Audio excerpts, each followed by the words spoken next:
Permission मिल गया अनुभव? Yes sir. Okay, चलिए तो देखिए हम क्वेश्चन पे थे न्यूमेरिकल पे। तो इस क्वेश्चन का जो पहला पार्ट है वो था डेल्टा एच, हमने निकाला 38 के आसपास। चलिए इसका आंसर भी चेक कर लेते हैं कि इसका आंसर क्या आ रहा है। देखिए ओके, फर्स्ट पार्ट का आप आंसर देख सकते हैं, इसका आंसर विजिबल है सबको? Yes sir 37। 37.904, क्योंकि हमने अप्रोक्सीमेटली वो माइनस नहीं किया था बेटा, आपको दिख रहा होगा हमने 3 को ही माइनस कर दिया था खाली, बाकी का माइनस नहीं किया। बात समझ आई कि सोल्व कैसे करना है, क्योंकि आधे बच्चा यहाँ छोड़ आता है, उसको सोल्व भी करना पूरा होना चाहिए बेटा, राइट। तो चलिए पहला पार्ट तो आपको समझ आ गया। सेकंड पार्ट को देखिए, सेकंड पार्ट में वो क्या कह रहा है, व्हाट इज सेकंड पार्ट। तो सेकंड पार्ट तो बड़ा मुश्किल है भाई, ये क्वेश्चन भी गलत कर दे बच्चा तो भाई बहुत बड़ा पाप है। सेकंड पार्ट कह रहा है कि 1 mole of water is converted into ice. 1 mole water liquid में था और उससे बन गई बेटा 1 मोल वाटर आइस।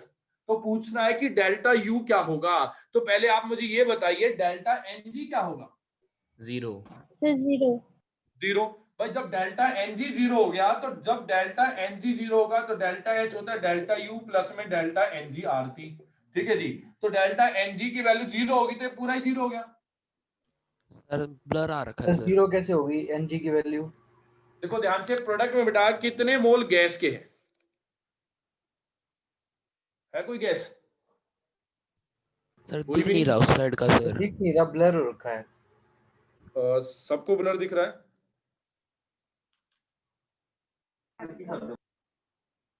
अब विजिबल है? नो सर, ब्लर है। ब्लर है सर। अब तो मेरे ख्याल से विजिबल होगा। सर कैमरे को एक बार साफ कर दो। बेटा कैमरा, लैपटॉप पे कैमरा साफ रहता है। सर दिख इतना रहा भी होगा ब्लर H2। सही है। हाँ बेटा ठीक है सर, अब विजिबल है। चलिए तो देखिए 1 मोल H2O सॉलिड है, चलो तो 1 मोल H2O सॉलिड है, यहाँ लिक्विड है बेटा, हमें केवल गैस लेना है। तो प्रोडक्ट में कितने मोल गैस के? 0, कोई भी गैस का नहीं है, 0 मोल है। लिक्विड में कौन है, रिएक्टेंट में कौन है? कोई भी नहीं, तो 0 में से 0 गया तो 0 ही आएगा, ओके सर, ठीक है। राइट। और जब आपकी ये वैल्यू 0 हो गई तो आप खुद सोचो कि डेल्टा एनजी 0 हो गया तो delta H delta U plus में डेल्टा एनजी आरटी होता, तो डेल्टा एनजी 0 हो गया तो पूरी वैल्यू 0 होगी। और डेल्टा एच किसके इक्वल हो गया? डेल्टा यू के। और ये बताइए डेल्टा एच कितना गिवन है? 41। तो आंसर क्या हो गई? 41 किलो जूल पर मोल। यही क्या हो गया सेकंड पार्ट का आंसर? यस और नो? Yes sir. राइट। चलिए तो ये बात होगी हमारी किसकी? डेल्टा एच की, कि डेल्टा एच क्या रहा। 1 सेकंड बेटा, एक बच्चा इसमें रह गया मीटिंग में। चलिए तो डेल्टा एच इक्वल टू, जब हमने डेल्टा यू प्लस में डेल्टा एनजीआरटी लगाया तो ये क्वेश्चन आपका आराम से कवर हो गया बेटा। चलिए आते हैं नेक्स्ट टॉपिक पे। तो देखिए हमने यहां से डेल्टा एच वाला टॉपिक जो है वो कवर कर लिया है। अब आ गई हमारी एक्सटेंसिव और इंटेंसिव प्रॉपर्टी। तो चलिए देखते हैं क्या होती है एक्सटेंसिव और इंटेंसिव प्रॉपर्टी। बहुत ही ज्यादा इंपॉर्टेंट है और पेपर में अक्सर छाटनी दी जाती है, टीचर छाटने को देता है कि बेटा छाटो इनमें से कौन है एक्सटेंसिव और कौन इंटेंसिव। तो बहुत ही ज्यादा पेपरों में 1 नंबर में छाटने को देता है टीचर कि छाटो एक्सटेंसिव प्रॉपर्टी कौन सी है और इंटेंसिव कौन सी है। तो सबसे पहले समझे एक्सटेंसिव का मतलब क्या है।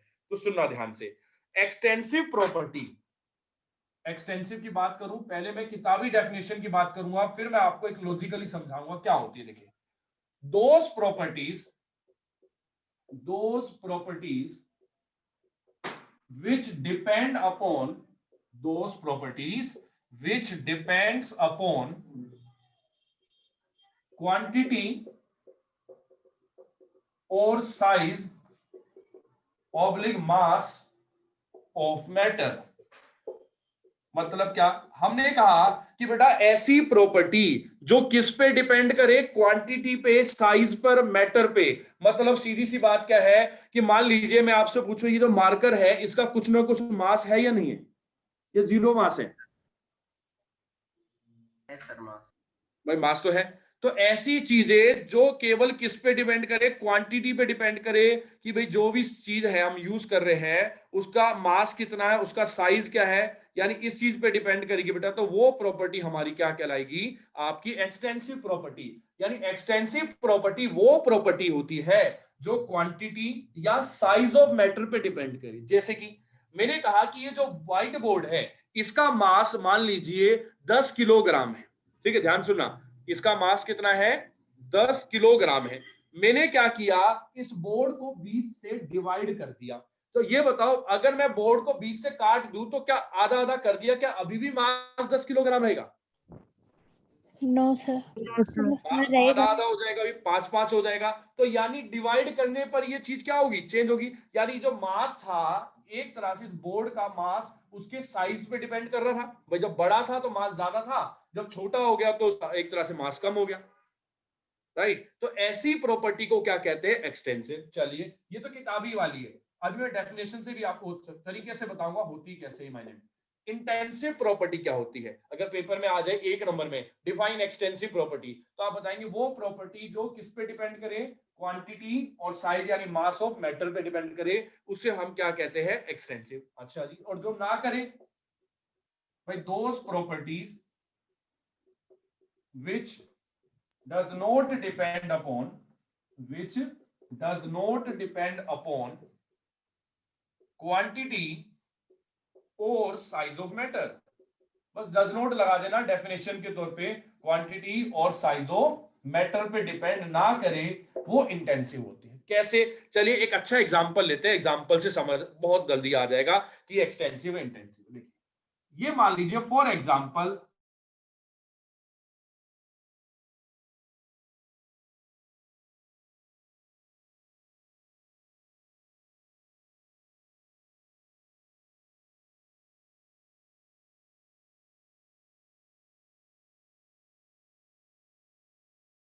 मैंने कहा वो कितना 600 लीटर है, इसमें 600 लीटर एयर आ सकती है, ठीक है। मैंने क्या किया, कमरे को 2 हिस्से में काट दिया, मतलब बीच से डिवाइड कर दिया, साइड से डिवाइड कर दिया। तो ये बताओ कमरे को अगर मैं बीच से काट दूं या अलग अलग कर दूं तो क्या अभी भी उस आधे वाले कमरे में क्या नाम है 600 लीटर या कोई भी चीज आ सकती है, या वॉल्यूम चेंज हो जाएगा उसका? तो वॉल्यूम चेंज हो जाएगा। वॉल्यूम चेंज हो जाएगा। यानी अगर मैं बात करूं यहां पर आपने किया तो वॉल्यूम जो है बेटा वो चेंज हो गया, ठीक है। मैं कहूं कि भी यहां पर टेम्परेचर 25 डिग्री सेल्सियस था, जैसे मान लीजिए आपके घर में 4-5 रूम है, ठीक है, एक रूम में 25 डिग्री टेम्परेचर है, तो अगले वाले रूम में क्या 40 हो जाएगा? No sir. वहां 25 ही रहेगा। यानी ऐसी चीज जो डिवाइड करने के बाद भी चेंज नहीं होगी उसको कहते हैं इंटेंसिव, और जो डिवाइड करने के बाद उस पर इफेक्ट पड़ जाए वो एक्सटेंसिव। कैसे, चलिए एक और एग्जांपल लेते हैं, किसी अच्छे से एग्जांपल समझते हैं। मान लीजिए फॉर एग्जांपल आप लैब में एक प्रैक्टिकल कर रहे हैं, आपने एक हल्का सा कोई बीकर लिया, ठीक है, और मान लो ये जो बीकर है ये 500 ml का बीकर था। आपने 500 ml के बीकर में मान लो 400 ml पानी भर रखा था, ठीक है जी, 400 ml क्या भर रखा था, पानी भर रखा था, ठीक है जी। अब आपने क्या किया, बीकर को बीच से ही ऐसे काट दिया, ठीक है जी, बीकर को काट दिया और अब आधा इधर आधा इधर, यानी 500 ml को चलो बीच से नहीं आप ऐसे काट दो, ऐसे तो गिर ही जाएगा, ठीक है। तो अब मान लो बीच से आधा काट दिया, 500 का अब कितना ml का बीकर बच गया ऊपर से कटने के बाद, 250 ml का, राइट। 500 ml का बीकर था, उसमें 400 ml पानी आता था। अब ये बताओ आपने बीकर को बीच से काट दिया, तो बीच से काटने के बाद 250 ml का बीकर बचा, क्या इसमें 400 ml पानी आ जाएगा? No sir. पानी तो नहीं आ पाएगा 400 ml। मतलब अगर हम बात करें कि जैसे ही मैंने इसको बीच से डिवाइड किया तो डिवाइड करने के बाद इसका मास या वॉल्यूम पर इफेक्ट पड़ा नहीं पड़ा इस कंटेनर पे? पड़ा भी, राइट। कि तो 500 ml का बीकर था अब 250 ml का रह गया। तो सीधी सी बात यह है कि ऐसी प्रॉपर्टी जिसको बेटा डिवाइड कर दो तो डिवाइड करने के बाद उसका मास या वॉल्यूम जो है वो चेंज हो जाए, यानी वो मास और वॉल्यूम पे डिपेंड करे, वो एक्सटेंसिव है। अच्छा जी, अब मैंने कहा कि इसके अंदर पानी भरा हुआ था और पानी का जो टेम्परेचर था ना वो एक तरह से मान लो 30 डिग्री सेल्सियस था, ठीक है जी। अब इधर आधा 30 डिग्री और पानी आधा नीचे गिर गया, तो नीचे गिरे वाले पानी का भी टेम्परेचर कितना होगा? 30 डिग्री। तो टेम्परेचर क्या चेंज होता है? जैसे मैं कहूं कि मैं अपने कमरे में इस कोने पे जाकर खड़ा हूं या उस कोने पे जाके खड़ा हूं, तो इस कमरे का टेम्परेचर क्या रहेगा? हमेशा सेम रहेगा। मतलब अगर मैं बात करूं कि भाई इस कमरे, इस रूम में, इस रूम के अंदर टेम्परेचर मान लो 30 डिग्री सेल्सियस है, तो 30 इस कोने पे तो 30 उस कोने पे भी तो 30 ही होगा। ऐसा थोड़ी Yes, कि sir. Change, right. तो ऐसी प्रॉपर्टी जो एक तरह से डिवाइड करने पर उस पर कुछ असर ना पड़े, तो ऐसी प्रॉपर्टी क्या कहलाती है? इंटेंसिव। और जिसको डिवाइड करने पर वो चेंज हो जाए तो वो एक्सटेंसिव। अच्छा जी, कैसे? चलो एग्जांपल समझते हैं, आप बताना, खुद सोचना। प्रेशर, आप ये बताइए प्रेशर एक्सटेंसिव होगा इंटेंसिव होगा? क्योंकि इसमें आप अप्लाई करने लगे तो कोई दिक्कत की बात नहीं। तो प्रेशर जो है वो एक्सटेंसिव है इंटेंसिव है बेटा? इंटेंसिव। Intensive. और सोचना ध्यान से कैसे। मान लीजिए फॉर एग्जांपल हमारा एटमॉस्फेयर का प्रेशर 1 एटीएम है, तो भाई 1 एटीएम हमारे एटमॉस्फेयर का प्रेशर है, तो सीधी सी बात है कि नजफगढ़ का भी वही 1 एटीएम प्रेशर होगा, वही एटमॉस्फेयर का प्रेशर पूरी दिल्ली का होगा। भाई एटमॉस्फेरिक प्रेशर अगर 1 एटीएम है, पूरे एटमॉस्फेयर का मतलब पूरे ब्रह्मांड का प्रेशर एक तरह से 1 एटीएम है। तो ऐसा तो नहीं आपके घर में प्रेशर अलग लग रहा हो, हमारे घर में अलग लग रहा हो, किसी और के घर में अलग लग रहा। तो प्रेशर क्या है आपका? प्रेशर याद रखना कैसी प्रॉपर्टी है? इंटेंसिव। ठीक है, कुछ छाटने को देंगे बेटा, इसलिए मैं आपको साथ साथ बता रहा हूं, pressure is a intensive. Temperature, मैं इकट्ठा लिख रहा हूं, ये सारी प्रॉपर्टी जो लिख रहा हूं मैं इंटेंसिव है, और ध्यान से समझने की कोशिश करना कि इंटेंसिव क्यों है। प्रेशर हमेशा सेम रहता है। अगर मैं बात करूं कि फॉर एग्जांपल हमारे रूम का या एटमॉस्फेयर का प्रेशर 1 एटीएम है, तो 1 एटीएम रहेगा। आज के दिल्ली का टेम्परेचर अगर मान लो 40 डिग्री सेल्सियस है या 20 डिग्री सेल्सियस है मान लो, तो 20 डिग्री पूरी दिल्ली में ही रहेगा। थोड़ा बहुत वेरी कर सकता है, पर ज्यादातर हर जगह क्या रहेगा? 20 डिग्री रहेगा। अच्छा जी, डेंसिटी, डेंसिटी भी कैसा है? इंटेंसिव। अब काफी बच्चे बोलते हैं सर डेंसिटी तो मास पे डिपेंड करती है। आप सबको पता है डेंसिटी क्या होती है? Mass upon Mass volume. upon volume. Mass upon volume. अब मैं आपको बताऊं, मास एक्सटेंसिव है, वॉल्यूम भी एक्सटेंसिव है, और कभी भी दो एक्सटेंसिव एक्सटेंसिव ऊपर नीचे आ जाए तो वो कैंसिल हो जाती है प्रॉपर्टी। तो एक्सटेंसिव अपॉन एक्सटेंसिव का रेशियो हमेशा क्या होगा? इंटेंसिव होगा। तो याद रखना डेंसिटी क्या है? आपकी इंटेंसिव है। ठीक है जी। कंसंट्रेशन, जैसे कि मान लीजिए आपने नींबू पानी बनाया, ठीक है, आपने पूरा एक जग भर के 1 लीटर नींबू पानी बनाया, और उसमें आपने अपने घर में 5 जनों को, अपने मम्मी पापा या अपने जितने भी रिलेटिव्स आ रखे थे, उन सबको नींबू पानी दिया, तो सबको टेस्ट अलग अलग लगेगा? अलग अलग बीकर में सेम ही लगेगा सबको टेस्ट? सेम ही सेम ही लगेगा। लगेगा। सेम ही सेम ही लगेगा। लगेगा। सीधी सी बात है कि आपने जो नींबू पानी बनाया था उसकी कंसंट्रेशन आपने बना दी थी, अब उसके बाद से आप 10 लोगों में बांटो, 20 लोगों में बांटो, उसकी कंसंट्रेशन जो है वो हमेशा क्या रहेगी? जब तक जहां जहां आप बांट रहे हो वहां पर कंसंट्रेशन क्या रहेगी? सेम रहेगी। इसलिए कंसंट्रेशन भी क्या है? इंटेंसिव है। राइट। अच्छा जी, मेल्टिंग पॉइंट, मेल्टिंग पॉइंट की बात करूं तो किसी भी सॉलिड का मेल्टिंग पॉइंट बेटा हमेशा फिक्स होता है। कि अगर मैं कहूं कि आयरन का मेल्टिंग पॉइंट 1660 डिग्री सेल्सियस है, तो आयरन का मेल्टिंग पॉइंट 1660 ही रहेगा, वो चेंज नहीं होगा। चाहे आप आयरन बड़ा ले लो, इतना बड़ा आयरन ले लो, उसको तोड़ दो 2 हिस्से में, तो भी उसका मेल्टिंग पॉइंट इतना रहेगा। भाई एक आप आयरन की बहुत बड़ी रोड ले आए, अब आपने आयरन को थोड़ा और छोटा कर दिया, और छोटा कर दिया, है तो आयरन ही, उसका मेल्टिंग पॉइंट हमेशा क्या रहेगा? 1660 डिग्री रहेगा। तो melting point is also a intensive property, याद रखना। बॉइलिंग पॉइंट, वाटर का बॉइलिंग पॉइंट कितना होता है? 100 More degree. than 100 degree Celsius. More than वो वाला फंडा हम अगले में जाने के, पर अभी आप जो जानते हो वो 100 डिग्री सेल्सियस है। आप ये बताओ आपके घर का पानी का बॉइलिंग पॉइंट 100 डिग्री, ठीक है, नजफगढ़ में किसी और के घर का पानी का बॉइलिंग पॉइंट 100 डिग्री, क्या पानी का बॉइलिंग पॉइंट चेंज हो जाएगा?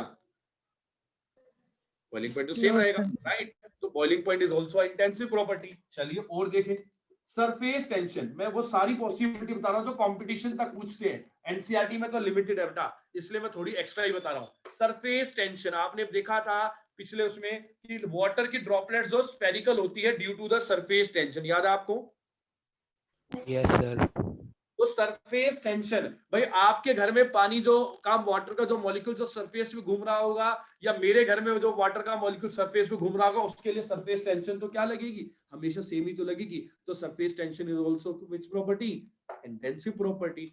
विस्कोसिटी, आप इसके पिछले चैप्टर में ये सारी चीजें देख चुके हो। विस्कोसिटी बेटा, विस्कोसिटी भी किसी भी लिक्विड की वो प्रॉपर्टी है जिसके द्वारा वो अपोज करता है फ्लो ऑफ लिक्विड का, तो it is also a intensive property. याद रहेगी आप सबको?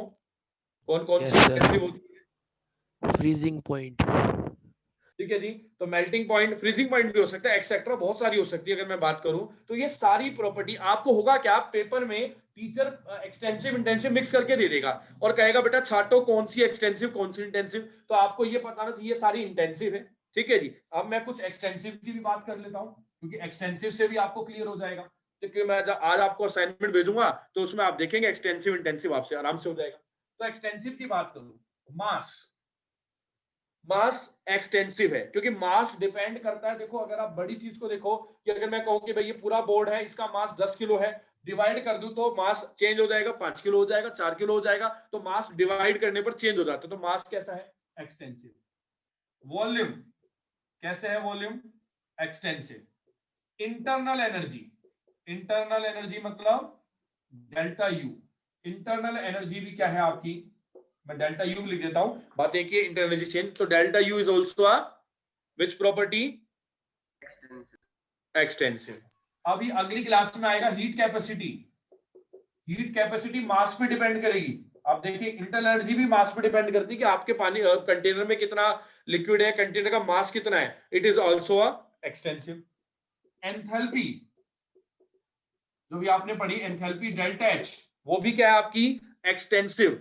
एंट्रोपी, अभी आगे जाके आप एंट्रोपी पढ़ेंगे इस चैप्टर में, तो एंट्रोपी भी क्या बेटा हमारी? एक्सटेंसिव है। उसके अलावा मैं बात करूं गिब्स एनर्जी, अभी आगे जाके चैप्टर में आएगी गिब्स एनर्जी बेटा, तो वो भी क्या है? एक्सटेंसिव है। याद रहेगा आप सबको? सर ये फोर्थ पे क्या Yes, sir. लिखा है? फोर्थ बेटा हीट कैपेसिटी। हीट सर ये कैपेसिटी भी तो क्या है? सेम ही रहेगी ना? हाँ बेटा, हीट कैपेसिटी मास पे डिपेंड करेगी, ये मैं अभी आपको बताऊंगा। तो heat capacity is also a extensive.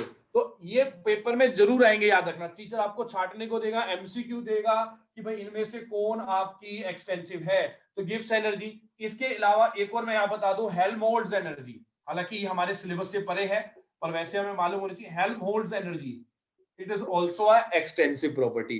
तो ये सारी की सारी प्रॉपर्टी एक्सटेंसिव है। और एक चीज और मैं लास्ट बता दूं, एक वर्ड और याद रखना, कहीं भी मोलर लग जाए, किसी भी चीज, किसी भी फॉर्मूले के आगे मोलर लग जाए ना, तो वो समझ लेना इंटेंसिव हो जाता है। कैसे?